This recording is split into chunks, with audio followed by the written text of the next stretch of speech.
Hi team. So I'm going to make this one pretty quick. It's my wife's birthday, so we're on our way out to get some dinner here.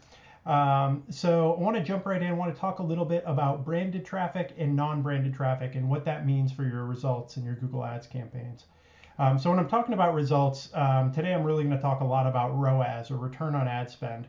Essentially, for every dollar you put into your ads, how many dollars in revenue are you getting out? So if for every if you run an ad campaign and you put in $10 and you get out $50 in revenue, make one $50 purchase, that's going to be a ROAS of 5, or 50 divided by 10. So just keeping that in mind, when we're working with our clients, most of the time people want to know, the most common question people get when we're talking about our results is, okay, well, how much did you spend and how much did it get me? So what's that top line ROAS?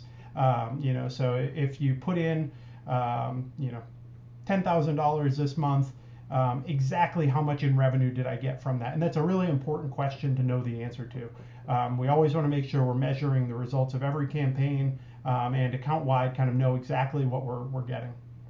And today I want to talk a little bit though about how we break down between branded traffic and non-branded traffic, and what difference that makes in your results.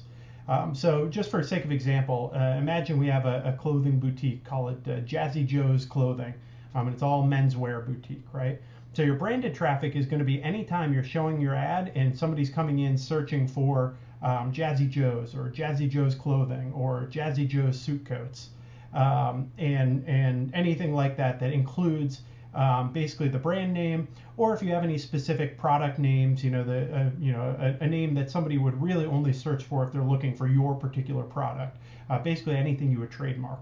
Non-brand on the other hand, might be something like men's sports coats or golf polos or men's pants. So obviously that non-branded traffic is going to be a little bit higher in the funnel. Basically, people are looking for a type of product, a category that you're trying to sell in. However, they don't necessarily know that they want your brand yet. When they're searching for the branded traffic, they're using those branded search terms, they already know about your brand. They're probably already a fan, and they're probably coming to find you, likely to hopefully buy a product, or to interact in your business in another way. So obviously those are two very different types of traffic, and the results will always bear that out. So oftentimes, when we're shooting for, when we're looking at ROAS, targeting ROAS, on that non-branded traffic, we might be looking at ROAS of 3.5 or 4 or even 5 would be great, right? So for every dollar we're putting in an ad spend, we're getting back 3.5 times or 4 or 5 times revenue, which is great, right? Because that's all basically revenue that would not have occurred otherwise. So when we're looking out there in the world, we're finding people who are just off searching for men's sports coats. They never knew they wanted Jazzy Joe's, but we showed our ad in front of them, displayed the value that we can do, and ultimately they made a purchase decision there. The branded traffic typically is going to have a much higher ROAS. It's going to have, oftentimes we'll see, in excess of 10. We've seen, in excess of 30 sometimes, because again, these people already know they're looking for your brand, and they know they're looking to buy your products. So chances are they're going to click on that ad. Now the case could be made that sometimes, that purchase would have happened anyway. So even if we hadn't shown the ad, they probably would have just clicked on the organic listing, because they were already looking to make the purchase with your site, which in a lot of cases is true. However, it's still good to be running these ads on that branded traffic, because one, when you're sending the traffic to your particular site and the site matches those brand terms, the traffic's going to be cheaper for you than for any of your competitors or for anyone else. It's very cheap traffic typically, because your site is the best match for that search term. And then two, a lot of times competitors may try to bid on your search terms, so if some other men's boutique out there says, hey, I want to run an ad anytime somebody searches for Jazzy Joe's Boutique, they can do that. And you want to make sure that you're running your ad, just to make sure that you're popping up. If somebody wants your product, make sure that you're capitalizing on that and you're the first in the list and showing up for them, so they don't get tricked by one of your competitors. The last thing, a lot of times, Jazzy Joe's Men's Boutique may work with some wholesalers too.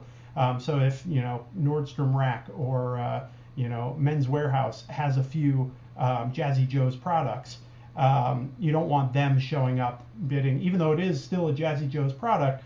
You want to make sure, typically we want to make sure that we're bringing people to your site, because that's typically going to be a higher margin when they're making that purchase on your site. And again, that's very, very cheap traffic. But in any event, all that being said, all those factors come in together so that when we run those ads, typically you're going to get ridiculous returns on them. You're going to see, these 10, 20, 30 ROAS, 10, 20, 30x return on a revenue basis. Now, the thing to remember there is that's not scalable. So if we're putting in $50 a day and we're getting a 10x return, chances are we can't just crank that up on the branded traffic to say $100 a day and double the return we're getting, because there's only so many people searching for Jazzy Joe's boutique. So what we're going to want to do is really focus in on that non-brand traffic, because that's going to be where we find the scalability. There's obviously not infinite, but close to infinite people searching for men's sports coats, say, or certainly a lot more people searching for men's sports coats than for Jazzy Joe's sports coats. So we really want to make sure that we're breaking up in our results the non-branded traffic and the branded traffic. And so when we look at that top line, if we say, hey, we're returning a 6 ROAS, I want to make sure we understand that what percentage of that is coming from the branded traffic and what percentage is coming from the non-branded traffic, and especially what is the ROAS that we're turning around on that non-branded traffic. Because when it comes time to really scale up and really try to put a little bit more ad spend on the table and get more returns, that's going to be the workhorse, is going to be those non-branded campaigns. So that's where you really want to make sure, not only asking the question, for every dollar I'm putting into my total ad spend, how much revenue am I getting? We should also be asking, how are we doing on the non-branded campaigns and how are we doing on the branded campaigns? All right, so that's my little tidbit for today. Let me know if you have any questions. I'd love to hear if you have any opinions on that, or if you've have any experience working with branded or non-branded traffic. Yeah, we'll hope to hear from you soon. All right, bye-bye.